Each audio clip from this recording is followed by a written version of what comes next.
27వ తారీఖు ఎంపీపీ ఎలక్షన్లో ఉన్నాడు సార్. జయచంద్ర రెడ్డి క్యాంపు పోయినాడు. వాళ్ళని తీసుకొని పోయిన దానికి పరిటాల్సిన తమ బంధువులు తమ్ముళ్ళు కక్ష కట్టినారు. వాళ్ళ ఇంటికి రాళ్ళు అని చంపడానికి వెళ్ళింటే నేను మా నాన్న మా ముగ్గురు అడ్డం వెళ్ళిన దానికి నా మీద రాళ్ళు దాడి చేశారు. నేను తప్పించుకొని ముందుకు వెళ్ళాను. రమేష్ అతని కొడుకులు అతని తమ్ముని కొడుకులు ముగ్గురు వచ్చినారు. నాన్న కొట్టేసినారు, తమ్ముని కొట్టారు. వాళ్ళు వచ్చేసి ఫస్ట్ నాన్నకి తల మీద బేస్ బాస్టిక్ తో నాన్నకి కొట్టారు. మళ్ళా నాన్న కిందకేసి కూడా కాళ్ళతో నూకారు. ఈ రోజు నాకి మా నాన్నే, మా తమ్ములకి మా నాన్నే, మా అమ్మకి మా నాన్నే తోడు. మా నాన్న దౌర్జన్యంగా చంపేశారు. మాకు ఎవరు దిక్కు సార్?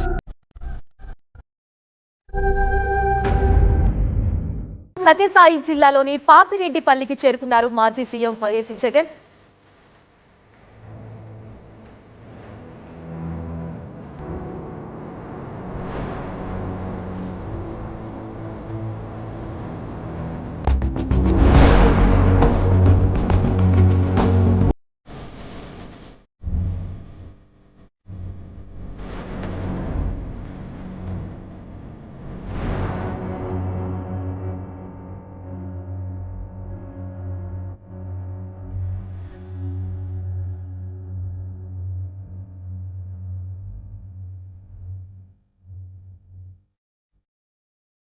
తన భర్తను కోల్పోయి తను ఏం చేయాలో అర్థం కాని పరిస్థితిలో ఈరోజు నిజమైన భార్య నా పక్కన నిల్చొని ఉంది.